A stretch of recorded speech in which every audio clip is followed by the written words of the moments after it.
There is something about the number 9. And 2019, it's started for all of us now. And I just wanted to say Happy New Year to everyone. And now that we're here, now that it's been a couple of weeks into the new year, I just wanted to say a few things about winter and about, I've been thinking about the years 2009 and especially 1999. And I wanted to just tell a few stories about that from my own personal experience, and then also I wanted to talk a little bit about my feelings about the seasons and winters here in Vietnam. This being my 3rd winter in Vietnam, and I think my 6th or 7th in general overseas.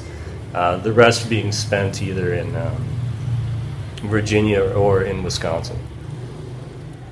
Anyway, I was thinking about 1999 because that's when I was a freshman in high school. And that was a very important year for me because that's when I really came into my own in a lot of respects. That's when I became really literate. That's when I had always been interested in reading and all that. But while I had skipped out as my friends read the Lord of the Rings trilogy and all that in middle school, where I don't know what I was interested in back then, but I certainly know in 1999 that's when things came together, and that's when I first had this idea that I would study music, and I wanted to be a musician for a while, and I was really keen on that, and I even borrowed an oboe. That was the first woodwind that I really practiced playing, but life was a bit unstable. Now, it was that autumn that I started working. I got my first ever job, just washing dishes at a cafeteria. And back then, I was certainly feminine when I looked young. And so I had long hair, and I even wore nail polish sometimes. It's sort of a shock thing, It was Metro before Metro was really a thing, or I don't know or what, but that was just sort of the culture that I was in, this sort of wearing black, Anne Rice novels, counterculture sort of thing. And I remember from 1999. And I remember going to see The Matrix with one of my friends, and we were just blown away by it. We thought it was the coolest movie we had ever seen. And Jamiroquai was popular. And Jennifer Lopez, and there was just so much. I get nostalgic thinking about those times, but thinking about how at that point I was really deep into reading, and I was very active. I would stay after school to get involved in clubs and stuff. And through all of my school career and even most of my college, I didn't do any of that extra stuff, or I did just a very minimum amount, That was the year I was way into it. And I also had a bus pass for the first time. That was as good as having a car, because that meant I could go across town at a moment's notice.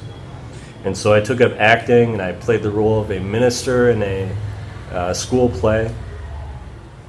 And it was all very great. I just remember that. And I remember at the start of the year, or it was the winter, the start of 1999, and going into that spring, and just how much my life seemed to change, and how much freedom I had, and how I really felt like even before I was out on my own, which would happen shortly after that, I really felt like an adult in those times. And I felt really loved and cared for. And I really felt like there was just a scene happening, and I was part of it.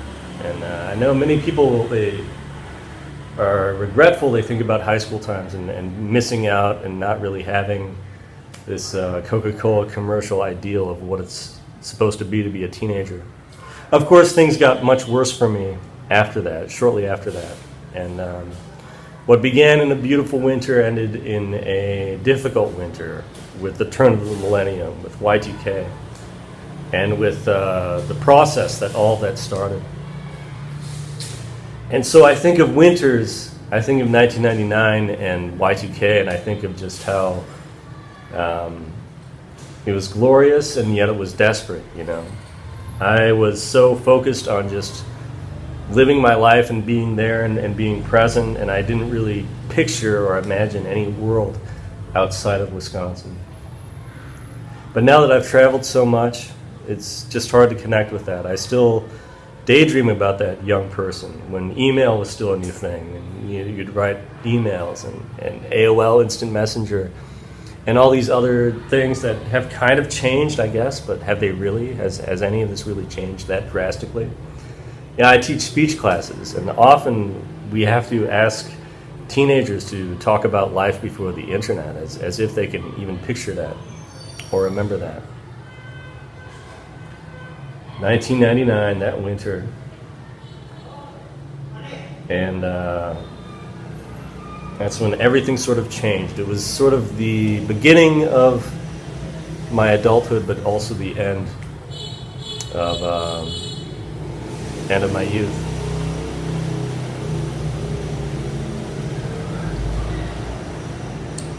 Fast forward 10 years, 2009, and I remember that winter I was living in Korea.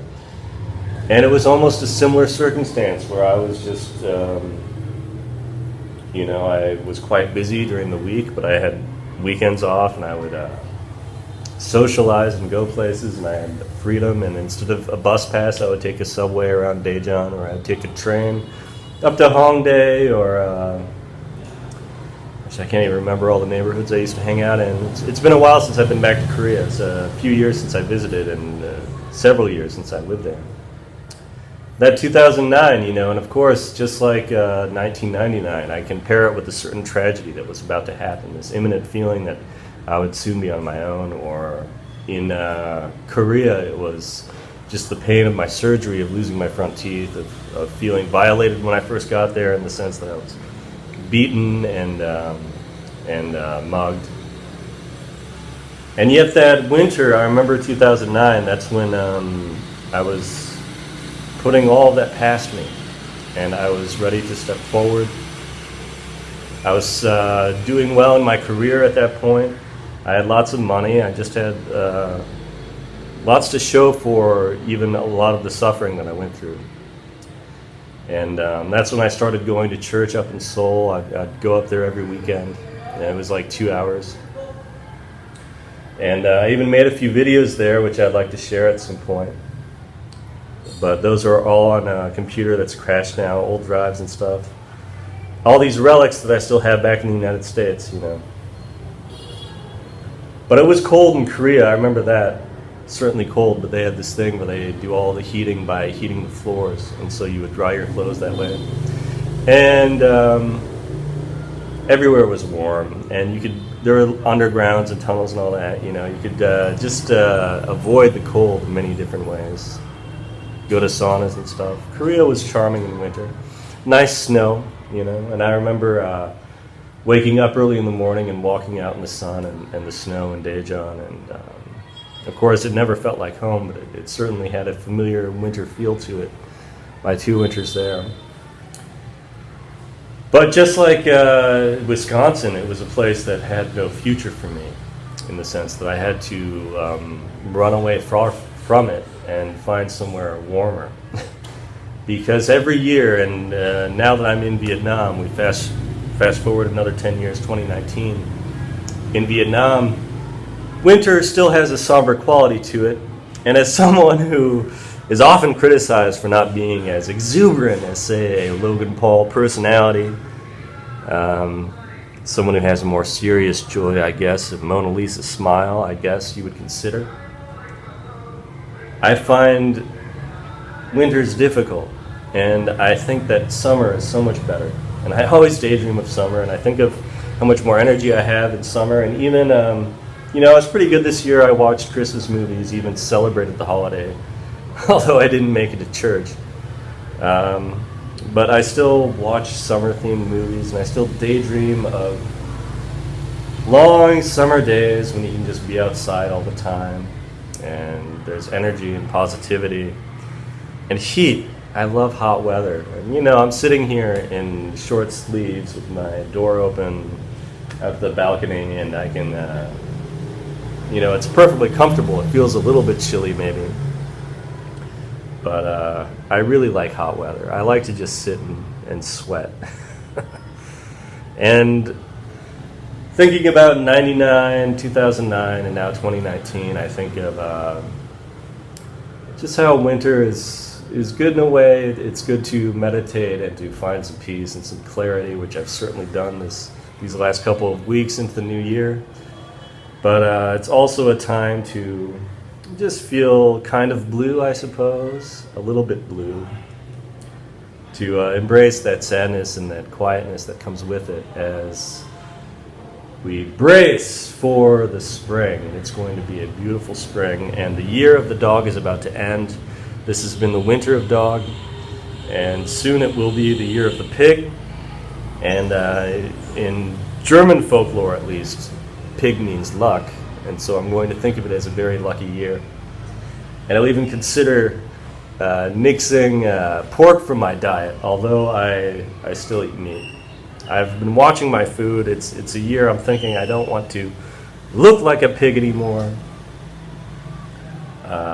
So I'll give you progress with that.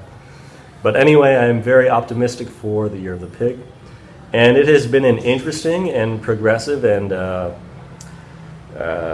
just mind-blowing at times year of the dog, certainly. An amazing summer of dog, fall of dog, and now it's been an amazing winter of dog. But it's time to move on to the spring of pig and to all the beautiful stuff that waits everyone here in 2019. Over and out.